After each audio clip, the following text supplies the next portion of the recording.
আল্লাহু আল্লাহ আল্লাহু আল্লাহ আল্লাহ রে। সম্মানিত সুধী, আজকে বাংলাদেশে কদরের রাত। যদিও বাংলাদেশে 27 তারিখের রাতটাকে খুব বেশি গুরুত্বের সাথে পালন করে, কিন্তু আসলে রমজানের শেষ দশকের 5টি বেজর রাতের যে কোনো রাতে কিন্তু কদর হয়ে যেতে পারে।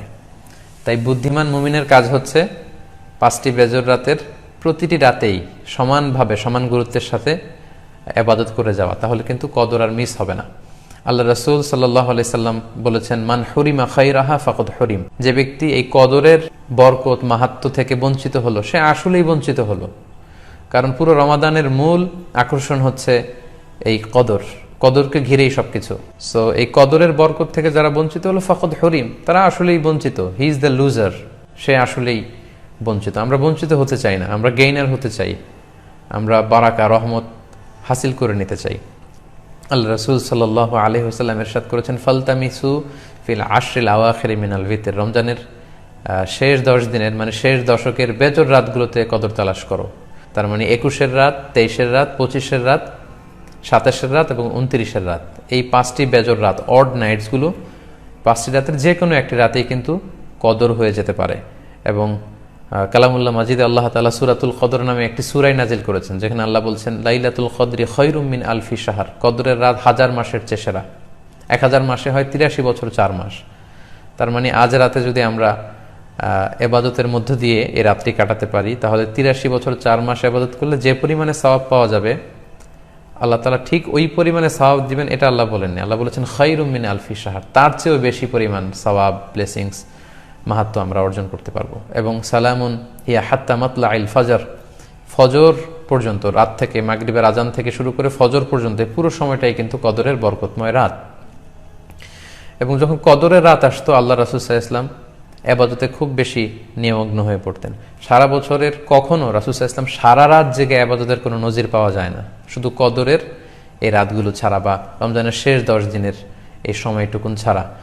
হাদিস শরীফে এসেছে, ইযা জা আল আশরা আহিয়াল লাইলা ওয়া আইকাযা আহলা ওয়া জাদ্দা ওয়া শাদ্দাল মিইসার।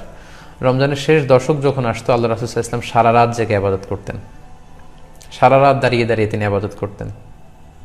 ওনার ফ্যামিলি মেম্বার্সের মধ্যে থেকে কেউ ঘুমিয়ে থাকলে তাদেরকে উঠিয়ে দিতেন এবং তিনি কোমরে গামছা বেঁধে ইবাদতে লেগে পড়তেন। এখানে রূপক অর্থে কোমরে গামছা বেঁধে বোঝানো হচ্ছে মানে ইবাদত করার জন্য তিনি এতই উদ্গ্রীব হয়ে পড়তেন, কখনো বছরের কোনো সময় এতটা উদ্গ্রীবতা রাসূল সাল্লাল্লাহু আলাইহি ওয়াসাল্লামের মধ্যে দেখা যেত না। এবং আল্লাহর হাবিব সাল্লাল্লাহু আলাইহি ওয়াসাল্লাম ইরশাদ করেছেন, মান কামা লাইলাতাল কদরি ঈমানান ওয়া ইহতিসাবা গুফিরা লাহু মা তাকদ্দামা মিন যামবি। যে ব্যক্তি এই কদরের রাতে কিয়ামুল লাইল করবে, আল্লাহ তাআলা তার পূর্বের সব গুনাহ মাফ করে দিবে।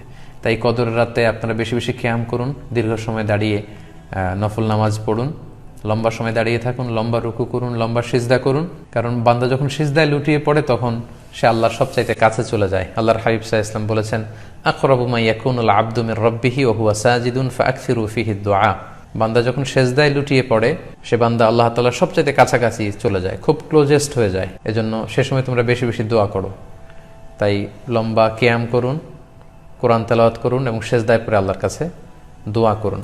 আম্মা জান আয়েশা রাদিয়াল্লাহু তাআলা আনহাকে বিষ্ণু সাল্লাল্লাহু আলাইহি ওয়াসাল্লাম একটা দোয়া শিখিয়েছিলেন এবং বলেছিলেন, আয়েশা, কদরের রাত যদি তুমি পাও, তুমি এই দোয়াটা বেশি বেশি পড়বে। দোয়াটি হচ্ছে, আল্লাহুম্মা ইন্নাকা আফুন তুহিব্বুল আফওয়া ফাআফু আন্নি। এর মানে হচ্ছে, হে আল্লাহ, আপনি ক্ষমাশীল, নিশ্চয়ই আপনি ক্ষমাশীল, আপনি ক্ষমা করাকে আল্লাহ খুব পছন্দ করেন। আল্লাহ এই বরকতের রাতে আপনি আমাকে ক্ষমা করে দেন। তাই এই দোয়াটি যেন আমরা খুব বেশি বেশি করি। আল্লাহ রাসূল সাল্লাল্লাহু আলাইহি ওয়াসাল্লাম রমাদানের এই শেষ দশকে ইতিকাফ করতেন। প্রতি বছর তিনি ইতিকাফ করেছেন রমজানের শেষ 10 দিন, এবং যে বছর তিনি ইন্তেকাল করবেন সে বছর তিনি 20 দিন ইতিকাফ করেছিলেন। এবং আল্লাহ রাসূল সাল্লাল্লাহু আলাইহি ওয়াসাল্লামের ইন্তেকালের পরে আম্মা জান যারা বেঁচে ছিলেন, ওনারাও মসজিদে নববীতে ওনারা কিন্তু ইতিকাফ করেছেন। আপনারা ইবাদতের মধ্য দিয়ে, কোরআন তেলাওয়াতের মধ্য দিয়ে, কিয়ামুল লাইলের মধ্য দিয়ে, আল্লাহর সাথে সম্পর্ক বৃদ্ধির মধ্য দিয়ে এই রাতটি পালন করুন। গোটা বিশ্বে যেমনি করোনার কারণে গোটা বিশ্ব আজ পর্যদুস্ত, সবাই একটা আতঙ্কের মধ্যে আছে। আসুন আমরা এই কদরের রাতগুলোতে কায়মনোবাক্যে আল্লাহর কাছে দোয়া করে আল্লাহ তাআলা যেন বিপদ থেকে আমাদেরকে মুক্ত করেন। আমি আপনাদের জন্য, সকলের জন্য আন্তরিকভাবে দোয়া করি এবং আপনাদের সকলের কাছে এই কদরের রাতে আন্তরিক দোয়া চাচ্ছি।